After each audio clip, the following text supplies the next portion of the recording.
Does anyone remember the video 18 months ago, I believe, where a group of SJWs asked the anti-SJWs serious super serial questions? They were so super serial they included, what is it with you people and skulls? And other great questions like, what is it with you people and skulls? Now mixed in all this there were some serious questions, but the one I want to focus on was the one by H. Bomakai, not the questions about skulls, but about committing actual criminal offences, and how long it took for that question to not age well, seeing as though once he had asked anti-SJWs why they go around committing crimes, it was then discovered that a number of internet feminists and celebrity feminists had committed serious sexual offences.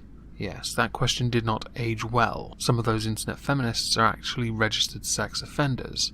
Congratulations. Others are murderers.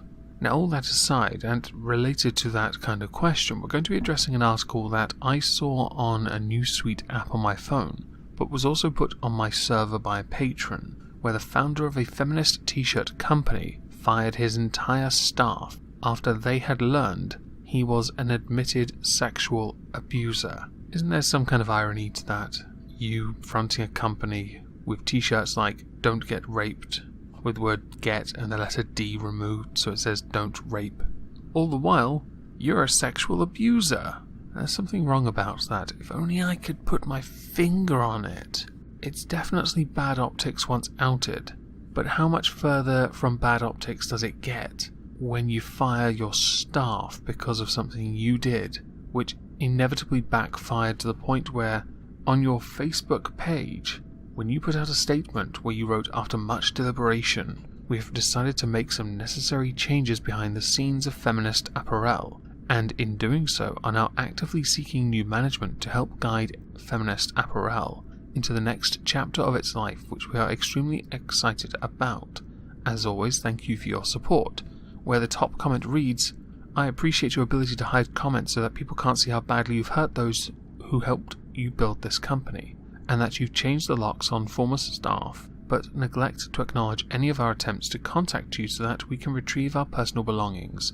Well played." Nice. It's nice when you have to go on a massive cover-up and also try best to save face.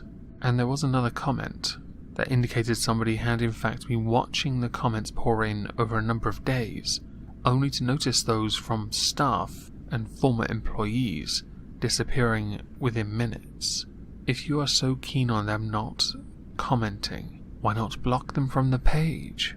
Even though then they could simply go to Twitter, or any other social media platform, or even just talk to the media. I'm sure there will be many outlets who are keen to out a male feminist who's a sexual abuser who was fronting campaigns against rape. Anyway, the founder of a popular feminist t-shirt company fired his entire staff after they learned he is an admitted sexual abuser. Feminist apparel is known well for selling t-shirts with slogans such as "Feminist as fuck" and "Cats against catcalls." In 2014, the company put up a "No Catcall Zone" sign in New York that went viral. Congratulations.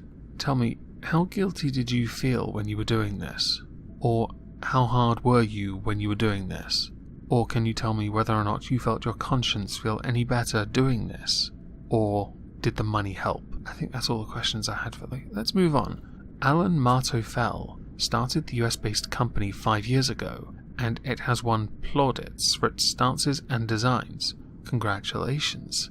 But an old Facebook post of his resurfaced where he outlined how he was guilty of harassment and said that history was one of his reasons for setting up feminist apparel. So now perhaps we should have a little look at the blog that has gotten him into so much trouble in the first place. Hey friends, so this note is very personal and took me the past 2 hours to write. Enjoy. As you may have noticed, for the past couple of weeks and months I've been posting articles on Facebook about rape, street harassment, slut-shaming, victim-blaming and rape culture. I know that these can be pretty depressing, and that you might scroll right past them if they pop up in your news feed, but the fact that they're uncomfortable and depressing is why I post them. It's all too easy to buy into the philosophy of out of sight, out of mind, but victims of these forms of discrimination don't have that luxury. Statistics show that you or someone you know has been a victim. 1 out of every 6 American women has been a victim of an attempted or completed rape in her lifetime, and 15% of sexual assault and rape victims are underage. To dig deeper into these numbers and into why rape is so prevalent in our society, you have to look at some of our societal norms that seem innocent or harmless enough. Leering, honking, whistling, sexist comments, vulgar gestures, sexually explicit comments, kissing noises following, path blocking, sexually touching or grabbing being the target of public masturbation, and assault are all forms of street harassment. 70 to 99% of women worldwide have faced this type of harassment. We've all either faced this firsthand, seen it, heard it, a first-hand account of it, or are guilty of it ourselves. I'm someone who's guilty of it.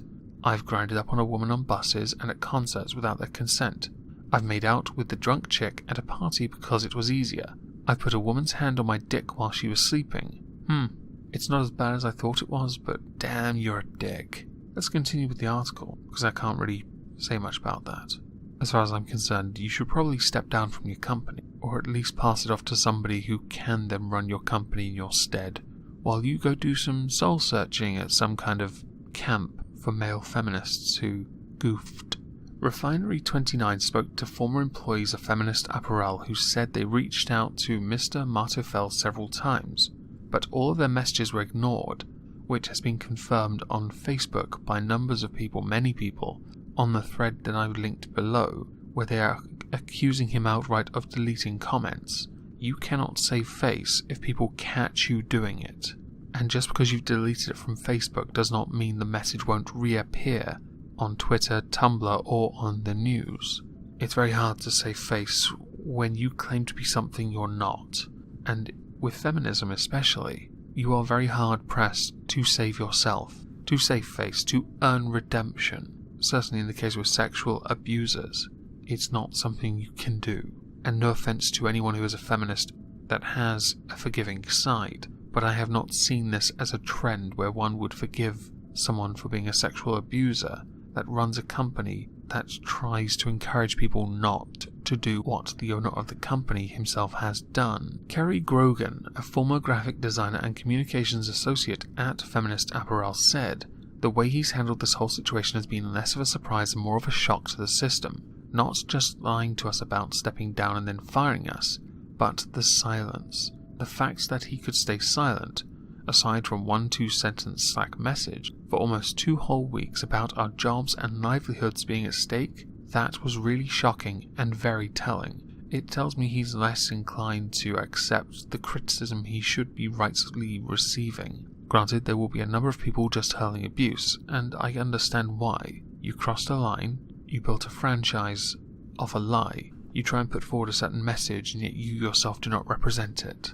I could spend the remainder of this video just abusing feminism for being a movement of hypocrisy, but I don't want to. According to its website, it said, "We don't claim to be rebranding feminism or offering academic insight into the movement. We are an independent company that seeks to be the Feminism 101 shop for you, and anyone that sees you wearing one of our shirts." I assume women pay slightly less for the clothes then. Now, rather interestingly, Mr. Martofel has since gone on to claim that the company is seeking new management, which is actually very much linked to the Facebook thread I have put in the description, where he has that statement on the Facebook page for Feminist Apparel. If you scroll through the comments, you're just going to see people asking where are the comments, because others are missing. And people like this man just reinforce that idea that all the while pushing the idea forward that a rape culture exists and we must fight it, they themselves are a part of it, if that makes sense. It is totally unacceptable for somebody who is themselves a sexual abuser to front a campaign fighting rape culture. You are not an expert on it, you are a part of the problem. How you fix the problem is a mystery to me, because honestly, much like the supposed skeptic community is unable to come up with solutions, I don't see many coming up from feminists that don't simply mean, we'll just ostracize and distance ourselves and tell everyone that they do not represent feminism. Remember everyone, no one feminist truly represents all of feminism after all. I know that's a tired and used and abused phrase, but it is appropriate. Now, since I finished with that, PMQs was on yesterday. Yay. The topics are Brexit. Shocker.